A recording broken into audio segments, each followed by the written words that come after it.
de buenas costumbres. Después de la Guerra Civil de los Mil Días, se propuso crear una universidad cuyos principios estuvieran centrados en la defensa de la paz y la democracia, a través de una educación universal, civilizadora, libre de prejuicios y promotora del pensamiento científico, la libertad de cátedra y los más altos valores filosóficos. La naciente Universidad Libre contó no solo con el apoyo de notables hombres de la política y las letras, sino el de jóvenes trabajadores que reclamaban una educación libre de dogmas, donde se hiciese uso del conocimiento sin distingo de raza, sexo, pensamiento político o clase social, una educación que sirviera de la mejor manera a la patria. El 13 de febrero de 1923, la Universidad Libre comenzó en Bogotá, con las escuelas de Derecho y Ciencias Políticas, Ingeniería, Comercio, Artes y Oficios, Literatura y Filosofía, y una escuela preparatoria de bachillerato. Posteriormente se crearon sedes en diferentes regiones del país.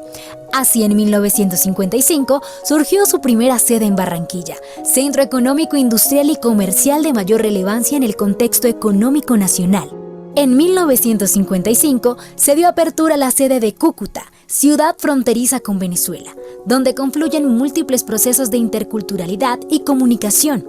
En 1972 se abrieron las sedes de Cali, Pereira y El Socorro, Santander, ciudades estratégicas para el desarrollo económico y cultural del país en el occidente y nororiente colombiano. Finalmente, en 1973 se fundó la sede de Cartagena, ciudad costera de significativa importancia en la historia nacional. Filosóficamente, la Universidad Libre se concibe como un centro de educación superior que propende por la identidad nacional y promueve la diversidad cultural, regional y étnica, el medio ambiente y los recursos naturales. Es un espacio de formación de personas democráticas, pluralistas, tolerantes y cultoras de la diferencia, que forma líderes al servicio de la sociedad.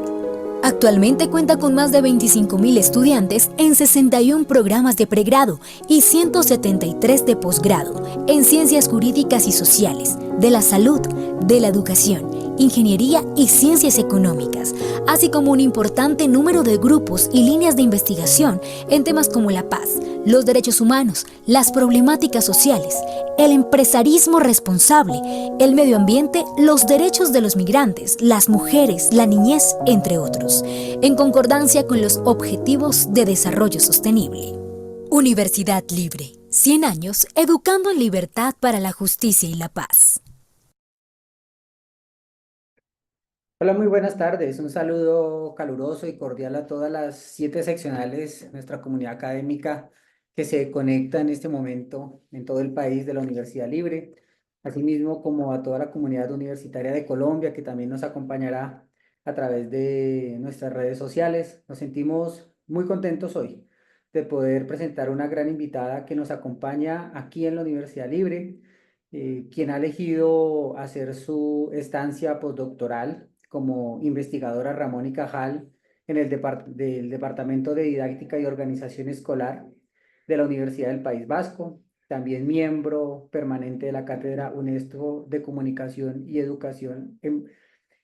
Y asimismo, le damos la bienvenida a la doctora Sandra Liliana Cuerpo Sánchez, que nos acompaña aquí en nuestra seccional de Bogotá, quien estará además visitando otras seccionales durante su estancia postdoctoral en la universidad. Doctora Sandra Liliana Cuervo, muchas gracias por estar aquí en la Universidad Libre. Para nosotros es un verdadero placer abrirle las puertas de su casa, esta casa centenaria, y sobre todo poder contar con toda su experiencia como máster y doctora en psicodidáctica por la Universidad del País Vasco, con mención cum laude. Asimismo, pues poder compartir su trabajo, muy importante, sus líneas de investigación sobre la alfabetización mediática e informacional, la competencia digital, el uso responsable de Internet y la educación antirracista. Todo este trabajo que usted ha venido desarrollando no solamente en España, en América Latina, sino también todo este que se viene haciendo y trabajando también en Canadá y en otros lugares de este planeta. Así que le damos la bienvenida hoy para compartir una experiencia bastante particular, la experiencia hoy sobre la publicación en revistas especializadas la manera en la que buscamos estratégicamente comunicar nuestros resultados de investigación y poderlos llevar y compartir a otras comunidades científicas, no solamente para que nos conozcan, sino también para que discutan y debatan toda nuestra producción académica, nuestras ideas, nuestras epistemias, nuestras metodologías. Doctora Sandra, así que con esta breve presentación, le agradecemos mucho que haya venido aquí a nuestra Universidad Libre.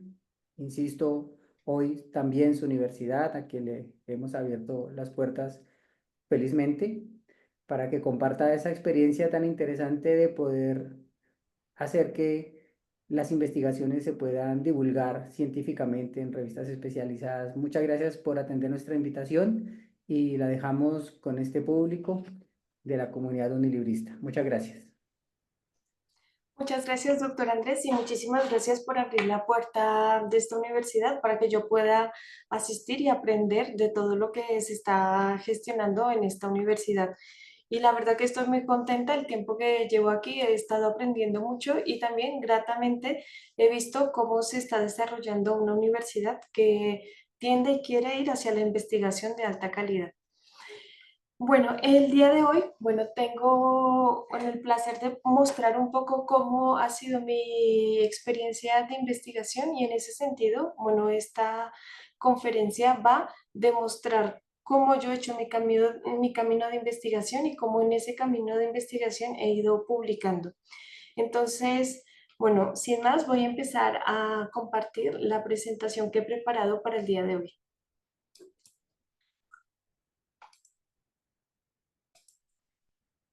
Bueno, lo primero, bueno, mi nombre, como bien me presentó el doctor Andrés, es Sandra Liliana Cuervo, hago parte de la Universidad del País Vasco, soy parte del Departamento de Psicodidáctica y Organización Escolar de la Universidad del País Vasco y soy miembro permanente de la Cátedra UNESCO.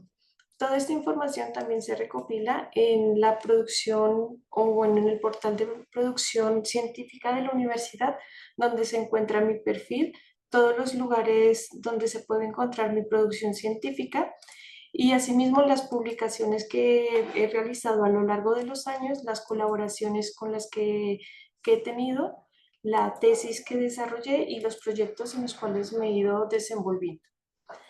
Eh, bueno, como bien decía el profesor Gabriel, yo hago parte de una convocatoria que se llama Ramón y Cajal del 2022, que está financiado por la Agencia Estatal de Investigación.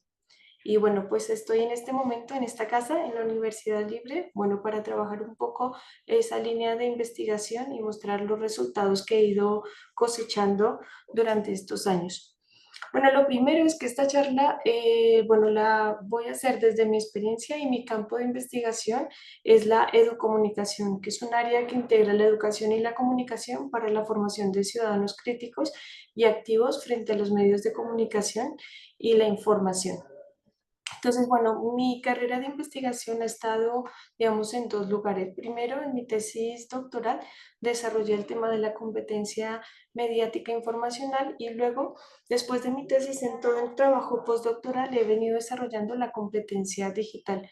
Sin embargo, en la realidad estos dos campos se unen y, bueno, las fronteras son difíciles de identificar.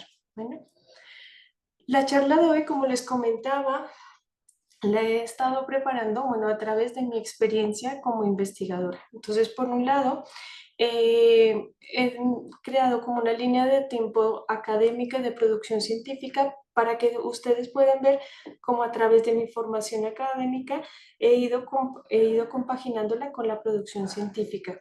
Luego veía que era importante hablar de las fases de producción científica. A veces parece que los artículos salen de la nada o salen de mucho trabajo. Entonces, bueno, es un poco ver cómo esos artículos se van construyendo a partir de los años y a partir de diferentes, bueno, proyectos y fases.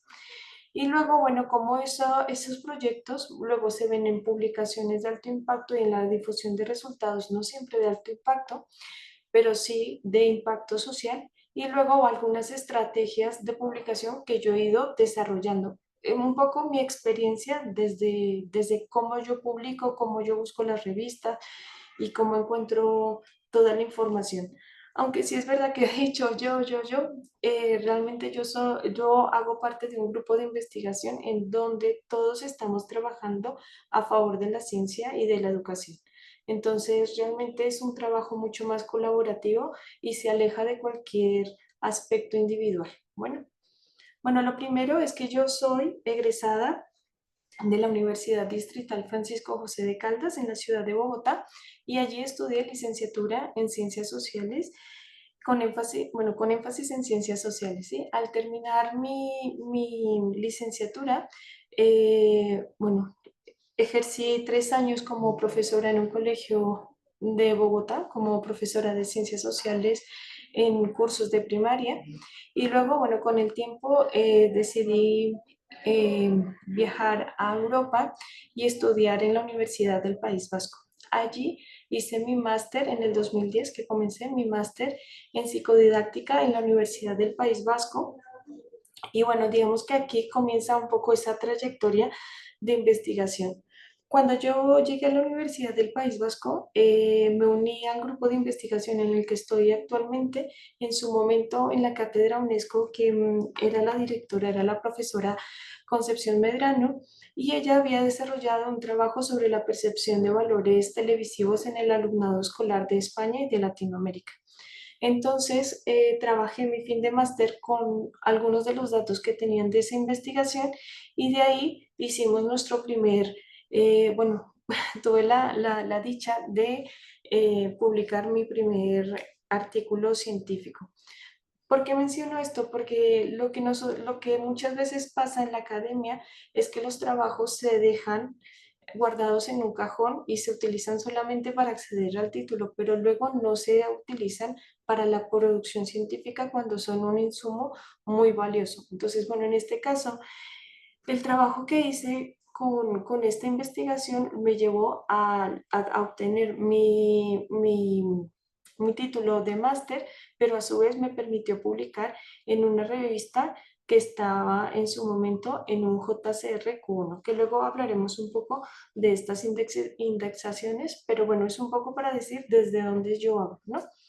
Luego en el 2011 inicié mi doctorado y este doctorado lo hice a través de una temática que era la competencia mediática informacional en centros educativos de España, Ecuador, Colombia, con población adolescente. Ahí también un poco apenas empecé a desarrollar mi marco teórico.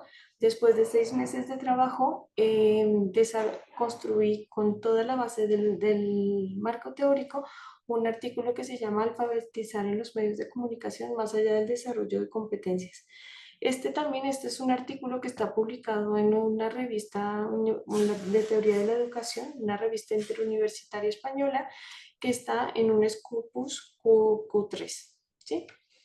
Luego, después terminé mi tesis doctoral, bueno, con una mención cum laude, pero para llegar a mi tesis tuve que hacer un trabajo bueno, como nosotros manejábamos un trabajo de intervención en su momento, entonces en esa intervención tuvimos que elaborar unos cuestionarios y validar esos cuestionarios. Entonces, para ello, hicimos una prueba piloto en una institución educativa de España y con esos datos publiqué un siguiente artículo JCR en una revista Q1 de educación y en esta revista pues lo que hice fue colocar toda la validación del instrumento que utilicé perdón, en la tesis doctoral.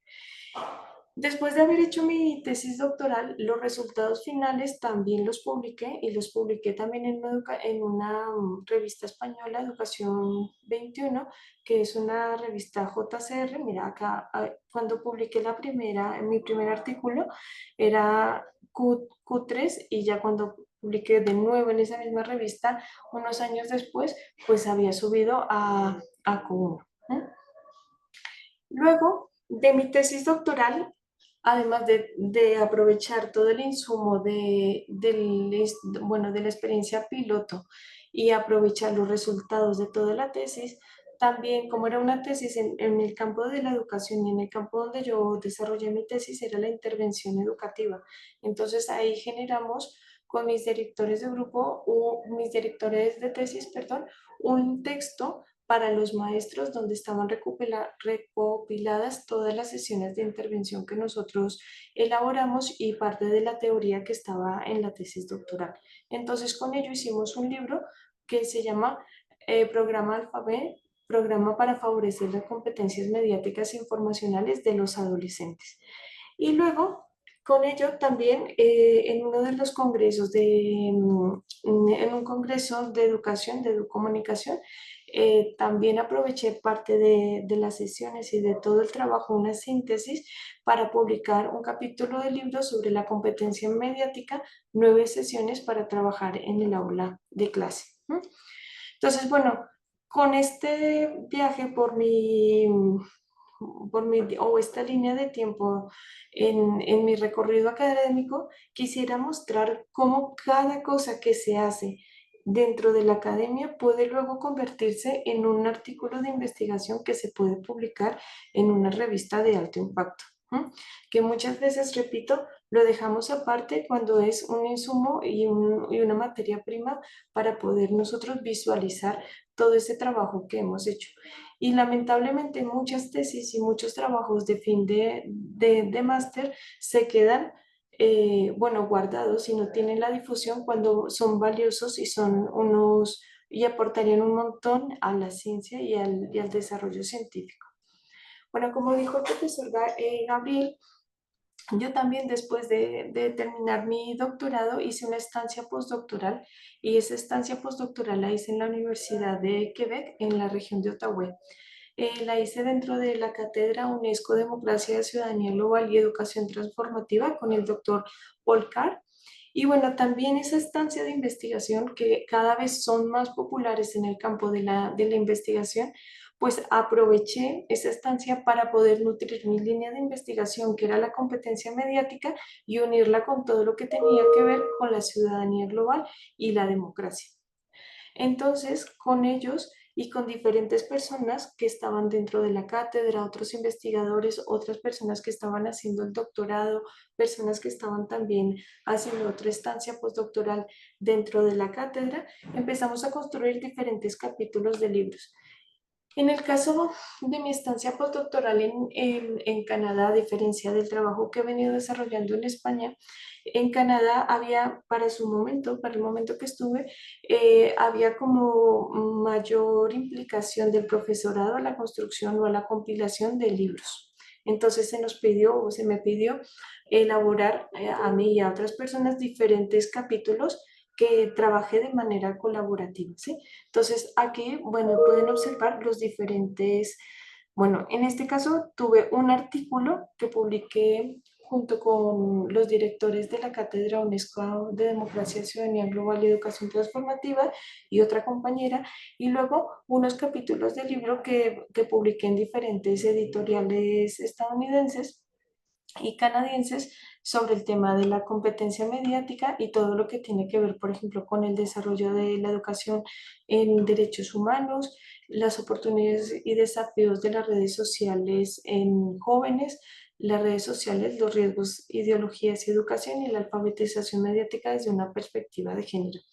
Estos capítulos de libros están en abierto y toda mi producción científica está en abierto y se puede encontrar en la página de la Universidad del País Vasco en lo que tiene que ver con la producción científica con la que inicié la presentación. Bueno, pero a mí lo que me parece importante señalar es como de la estancia postdoctoral, cuando tuve la oportunidad de compartir con otras personas, lo materialicé en capítulos del libro que me permitieron conocer más de las temáticas, pero no solamente quedarme en conocer, sino poder luego difundir eso que había aprendido con ellos y empezar a unir las líneas de investigación que yo había aprendido en mi doctorado, ¿no?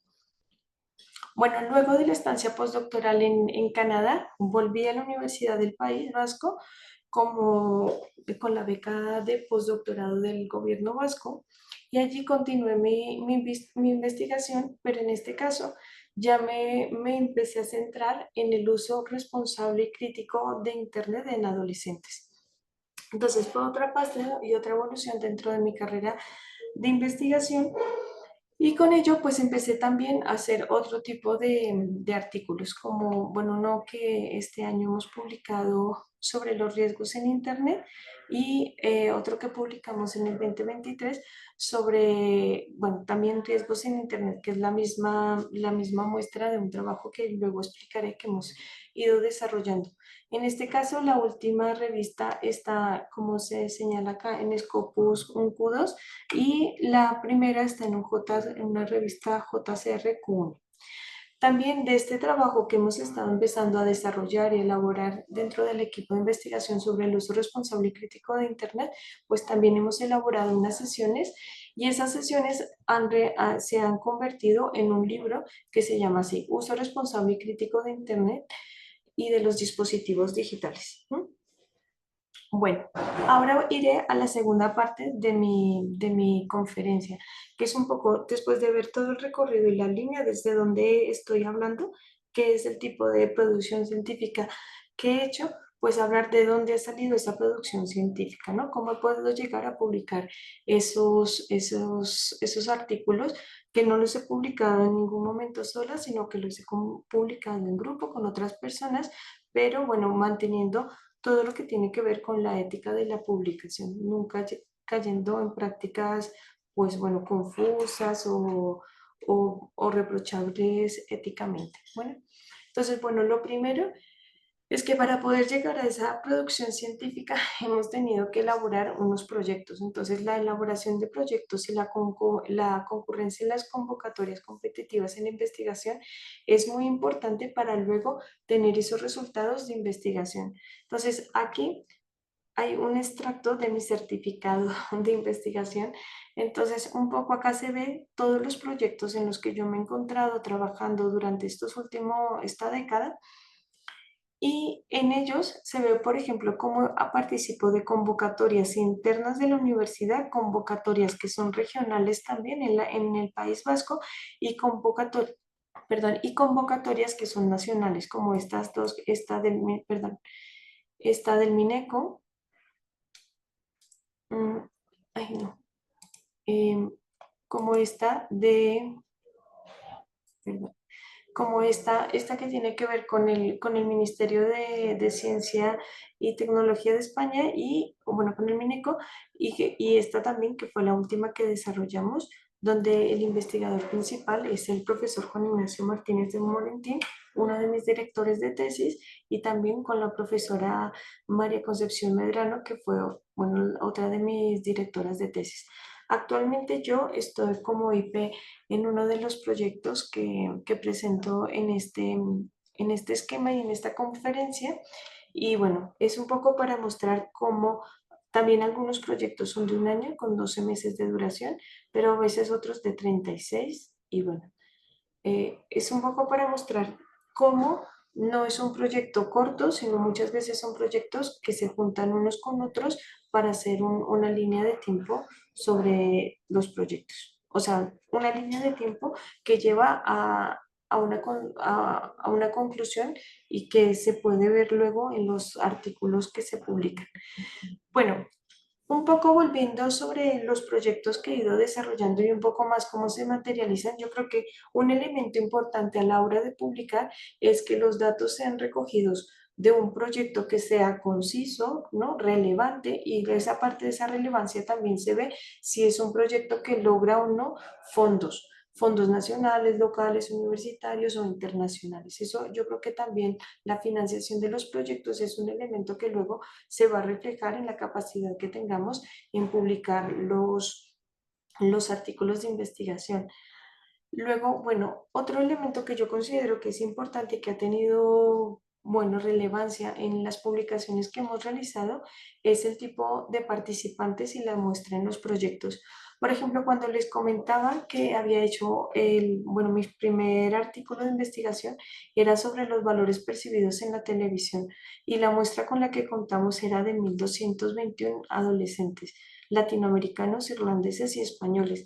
Al final es una muestra internacional rica que permite que se pase de un estudio de caso, que muchas veces son muy importantes los estudios de caso, pero es verdad que las revistas de alto impacto, bueno, quieren que los resultados sean muchísimo más universales y extrapolables. Entonces, en ese sentido, pues las muestras que son internacionales, pues son unas muestras que son mucho más fáciles de poder difundir los resultados de esas investigaciones. Y también eso es un llamado a buscar también participar en otros equipos de otras universidades que estén trabajando las mismas temáticas con otros investigadores y hacer sinergias, no quedarse solamente en lo que se construye dentro de la universidad o dentro del departamento en el que uno haga parte, sino intentar ir a otros investigadores, a otros lugares y trabajar con otros, bueno, con otros aliados.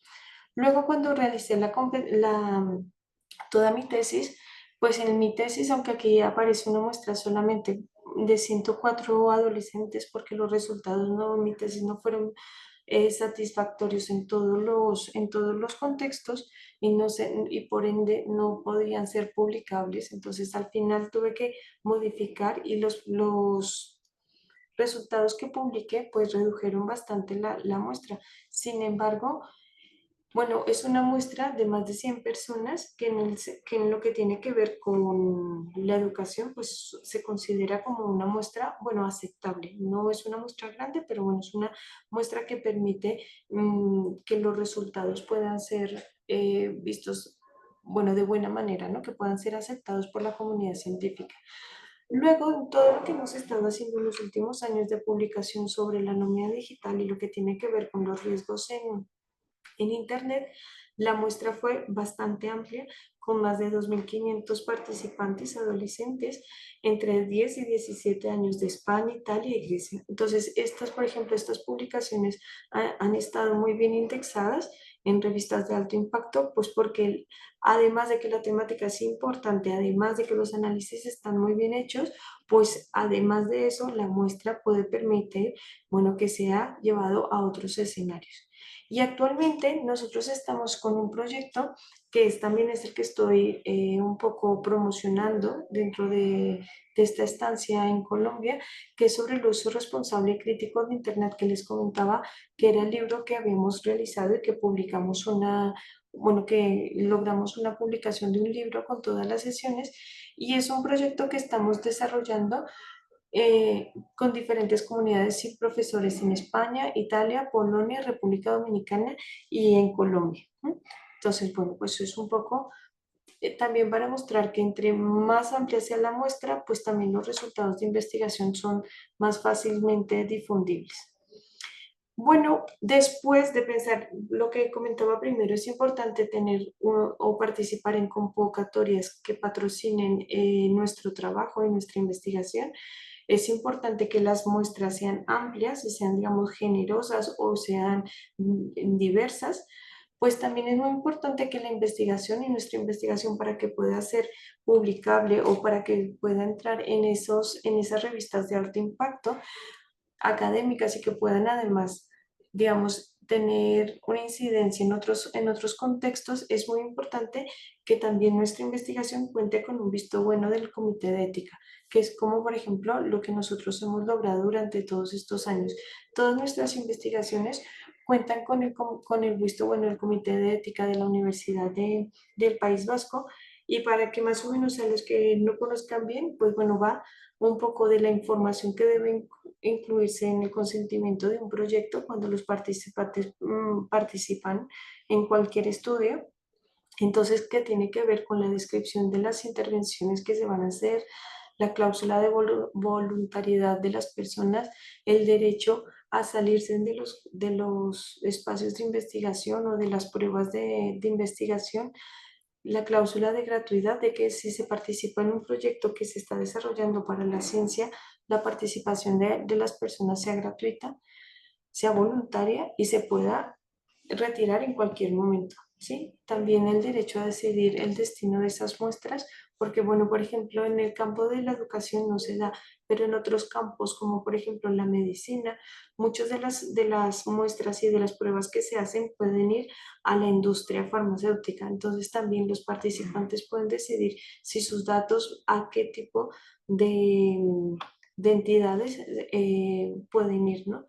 Luego la cláusula de protección de datos, que efectivamente yo tengo derecho de decidir a dónde van esos datos, pero también tengo derecho a que se protejan esos datos y no se vendan después a terceros o que entren virus o cualquier elemento y accedan a los datos y mis datos puedan estar abiertos a otras personas o a otras empresas, que es lo más grande, lo más grave.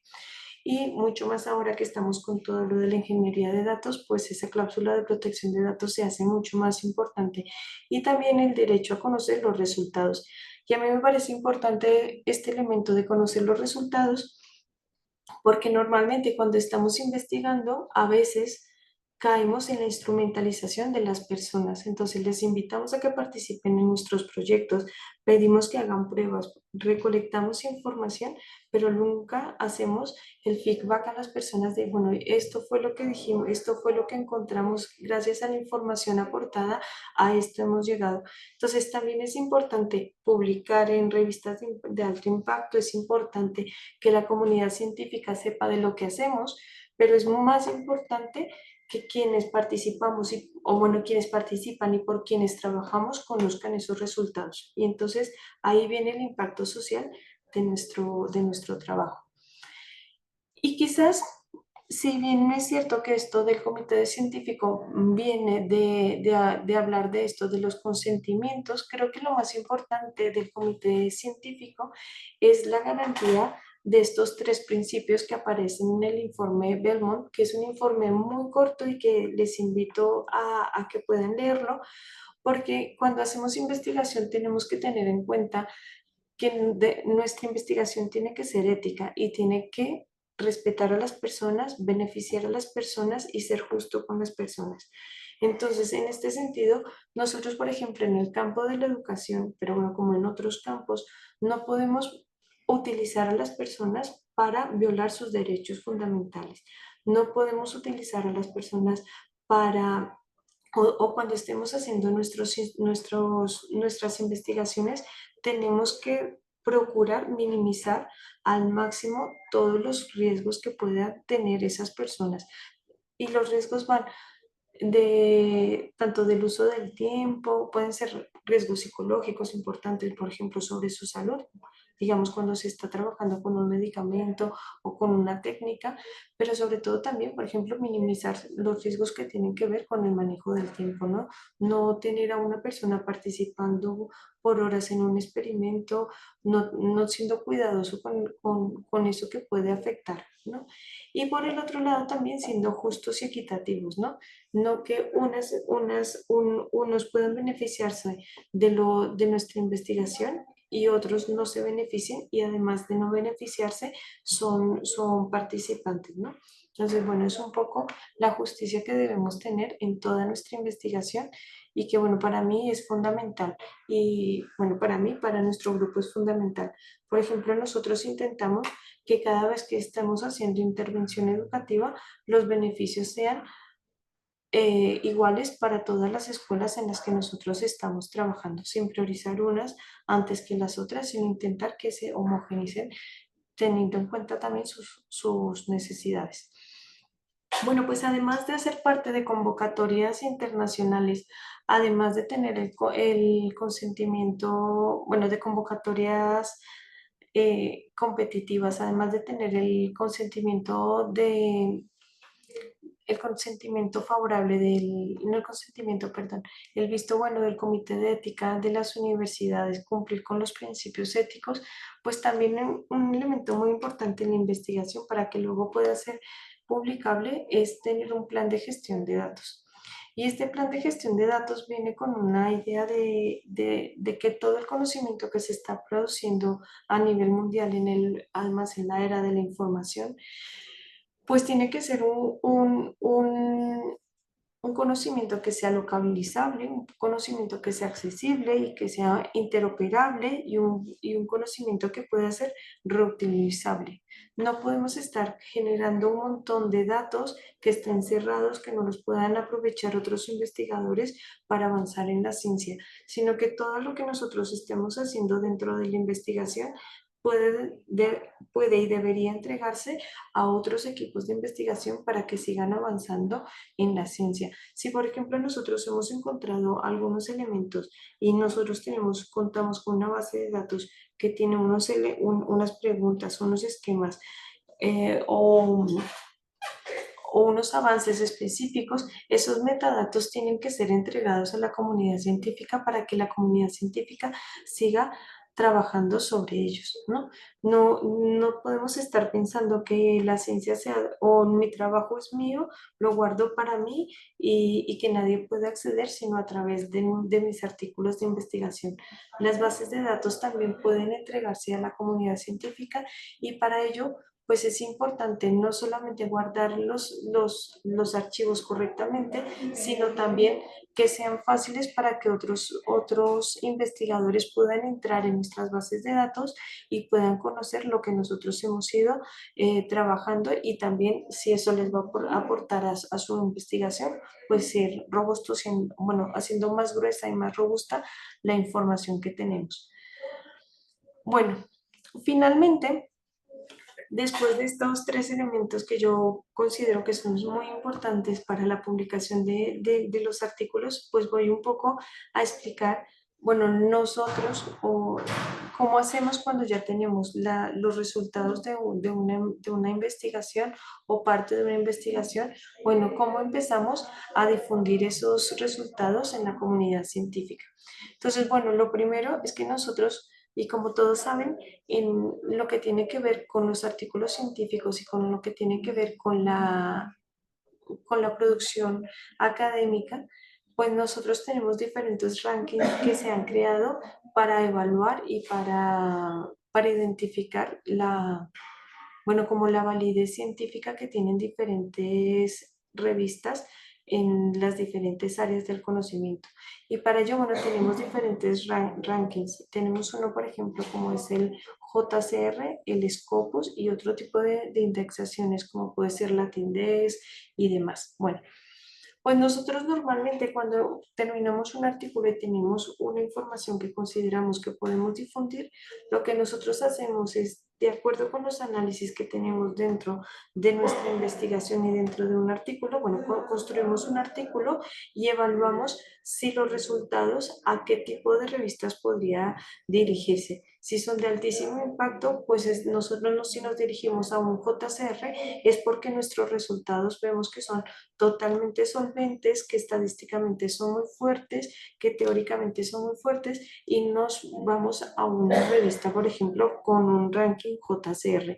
Si vemos que siendo muy competitivos nuestros avances, no llegamos a un JCR porque la muestra es más pequeña, porque la hemos reducido o demás, pues intentamos buscar otro tipo de revistas que sin ser menos revistas, solo que están en otra base de datos, pues nos vamos al Scopus, por ejemplo, y buscamos ahí las que estén posicionadas en el rango que nosotros consideremos que también está en nuestro artículo de investigación.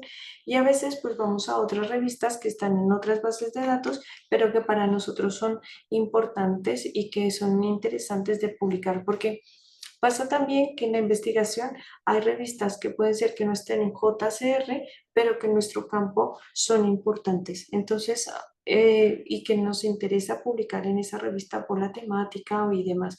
Bueno, pues esas también tienen un espacio entre nosotros y bueno, podemos ir a cualquiera de esos, digamos, tres líneas.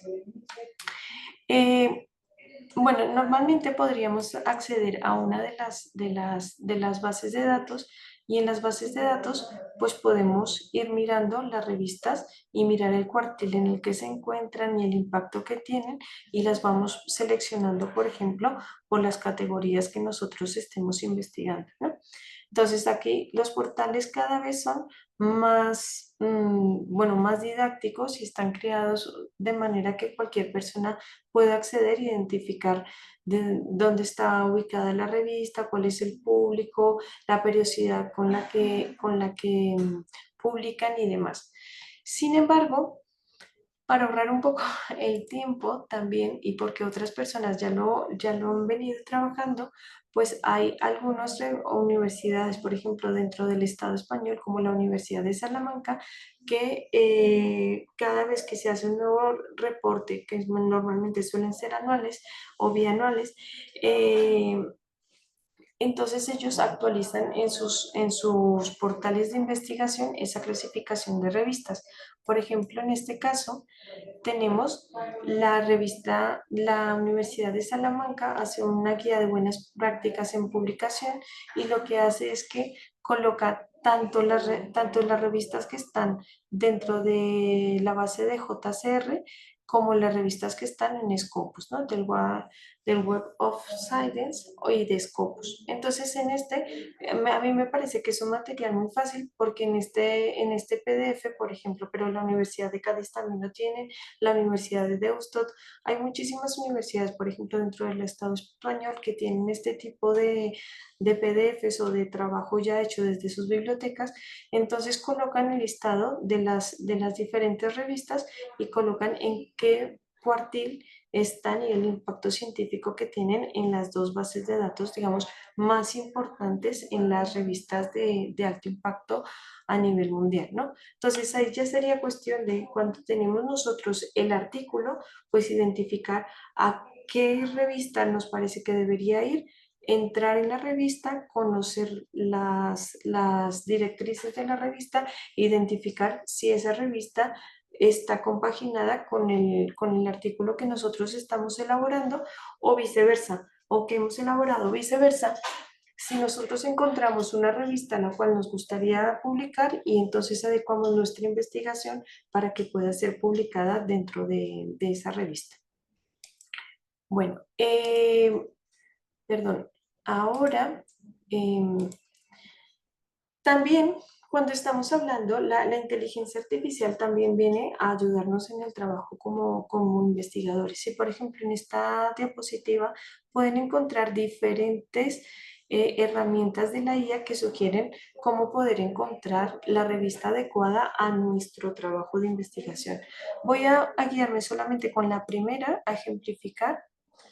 Bueno, no puedo ejemplificar porque bueno, me surgen dudas si al ejemplificarlo me salgo. Así que, por ejemplo, en esta página podemos encontrar la revista colocando el abstract de nuestro artículo.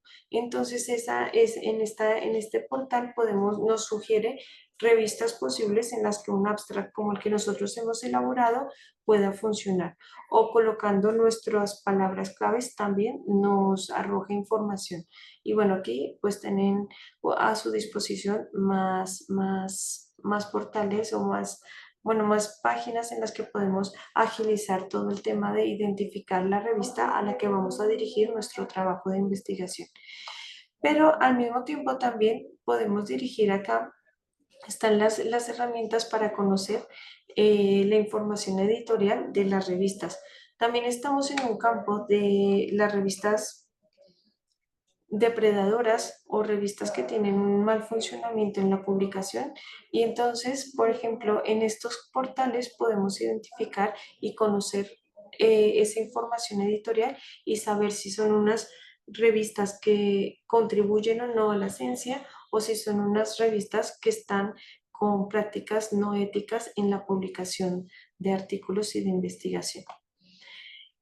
Bueno, nosotros ya había dicho que, bueno, además esta charla está enfocada a hablar de cómo poder ir a otros espacios y a otros universos de revistas mucho más internacionales, no solamente las revistas locales, y locales hablo tanto de la universidad como del país donde nos estemos desarrollando nuestra actividad de investigación, sino ir a bases de datos más internacionales, pero también están para la difusión de la información y hay un montón de producción científica que se puede hacer en las comunicaciones de congresos y ahí están las comunicaciones nacionales e internacionales. Entonces, mucho del insumo de la investigación se puede dividir para artículos de investigación y asimismo para comunicaciones en congresos.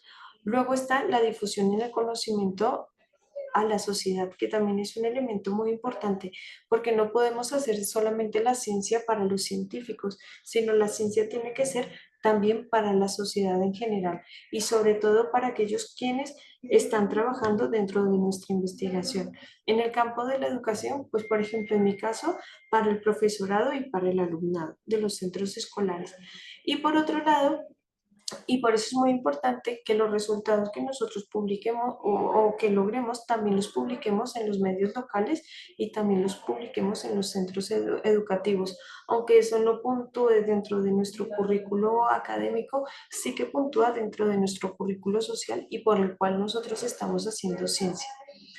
Por otro lado, está la ciencia abierta y los repositorios, y esto es muy importante porque el acceso a la ciencia abierta cada vez es más importante y en ese plan de gestión de datos tiene que permitirse que toda nuestra publicación pueda llegar a todo el mundo y no sea solamente de pago. Por eso, por ejemplo, nosotros y toda la publicación que nosotros hacemos en el grupo de investigación de la Cátedra UNESCO se encuentra en el repositorio, por ejemplo, de la universidad que se llama ADI, de la Universidad del País Vasco, y también se encuentra en el repositorio, uno de los repositorios que ofrece la Unión Europea, que se llama, ay, se me acabó de el nombre, pero bueno, un repositorio de la Unión Europea que es también de libre acceso. Bueno, luego, algunas estrategias para terminar de la búsqueda de las revistas, ¿no? Algunas recomendaciones que son importantes a la hora de elegir dónde publicar la investigación. Lo primero, pues, es la relevancia y el alcance de esas revistas, si están o no están en unas bases de datos. Y bueno, yo acá he colocado JCR, Scopus y en nuestro caso, en el caso español, Dialnet. Que bueno, que yo creo que son unos buenos espacios para identificar si la revista tiene o no relevancia académica y alcance académico. Luego la calidad y la credibilidad de esas revistas, ¿no?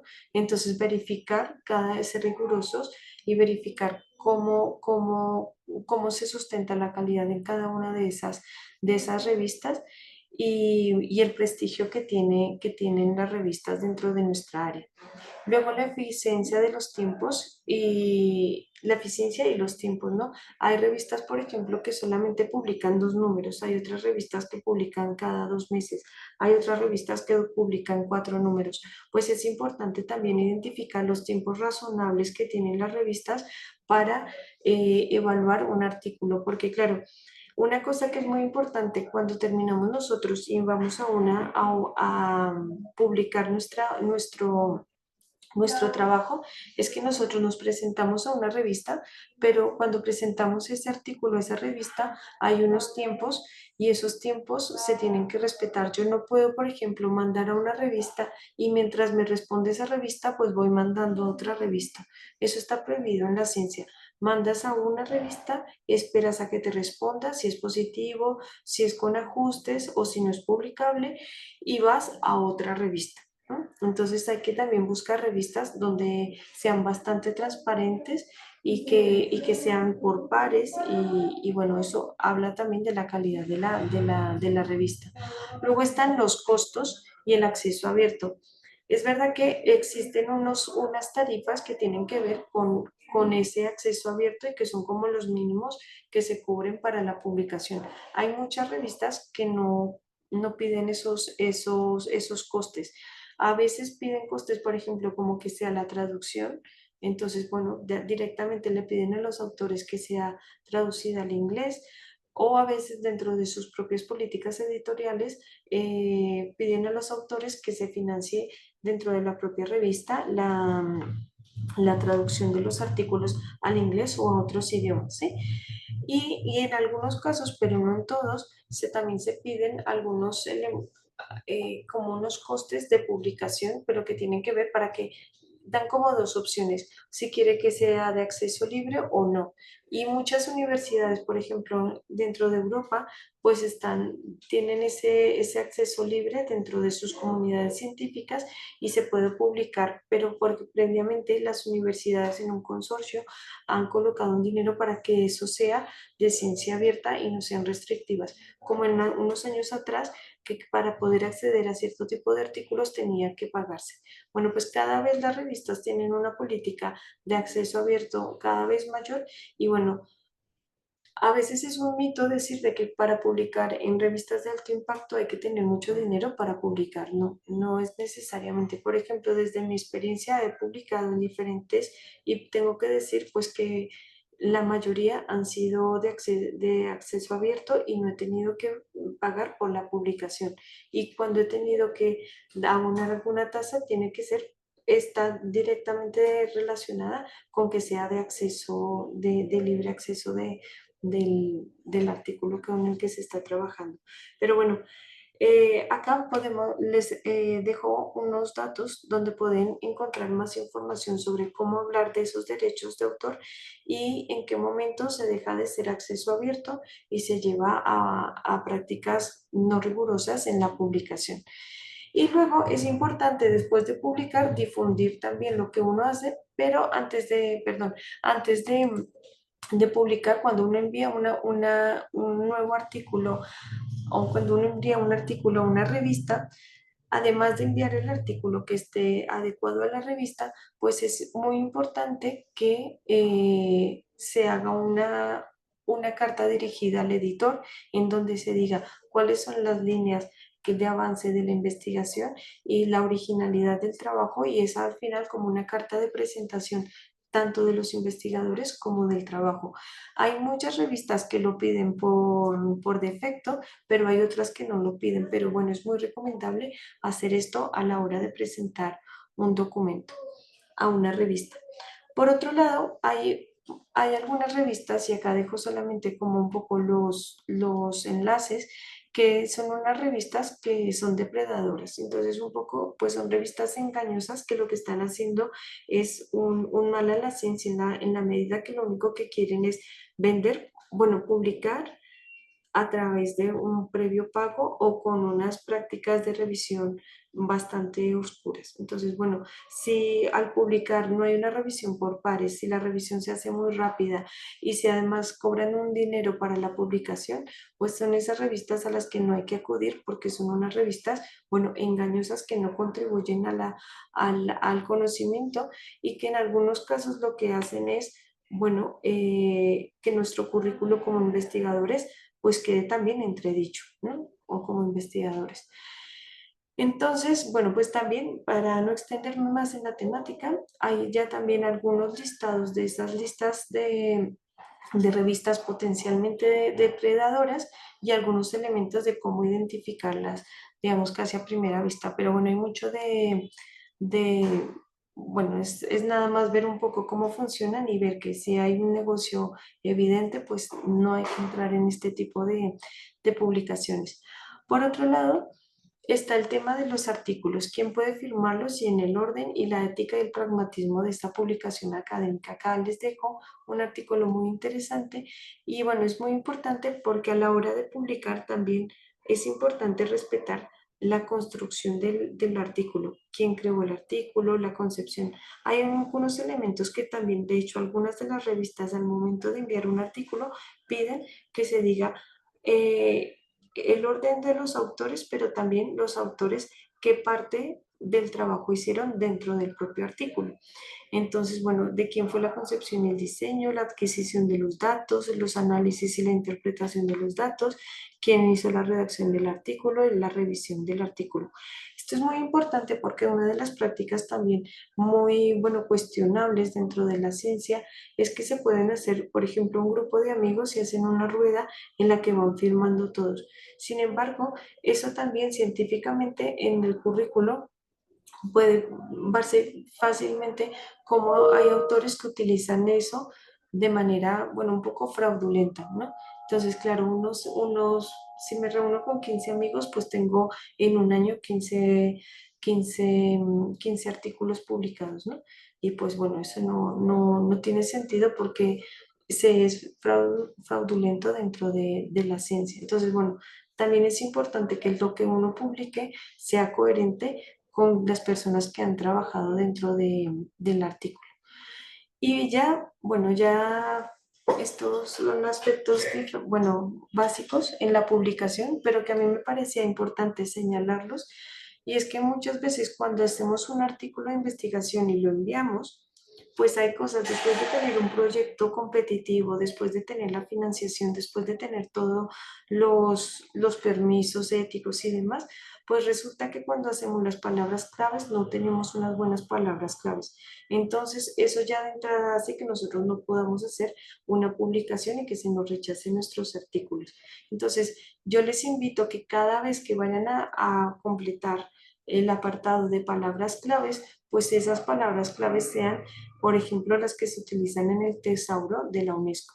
Voy a intentar colocarlo para mostrar cómo es una especie de diccionario en donde aparecen todas bueno, donde aparecen todas bueno, no puedo hacerlo, donde aparecen todo como un glosario de los términos y es adecuar nuestra investigación y nuestra terminología también a esas grandes bases de datos.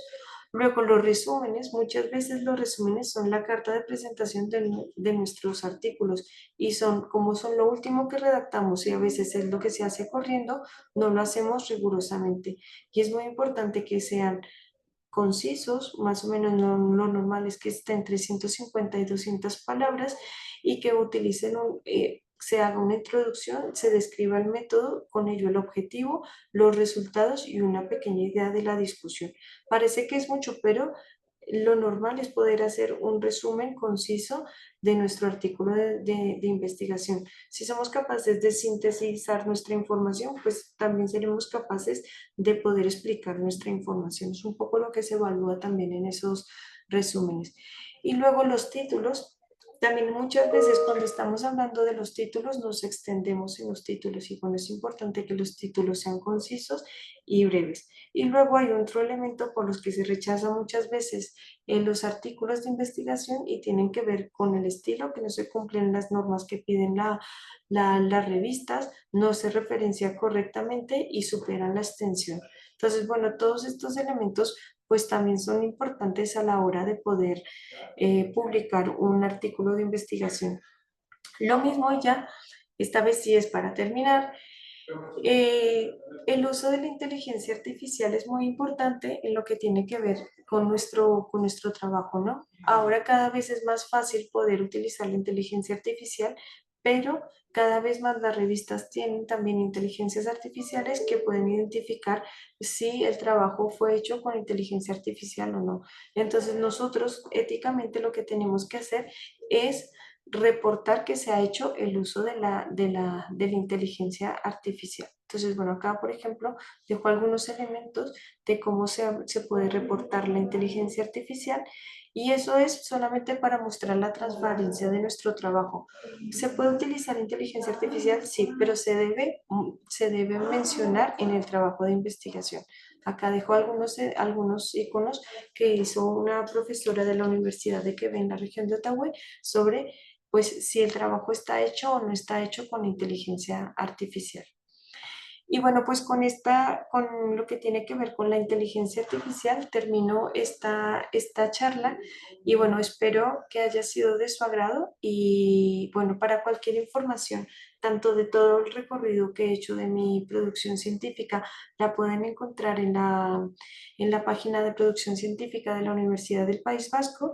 Pueden escribirme si necesitan cualquier información más de lo que he venido desarrollando en la presentación en el correo electrónico. Y bueno, pues como se dice en euskera, es que ricasco. Y bueno, espero que haya sido de su agrado y sobre todo que ayude a difundir su trabajo de investigación.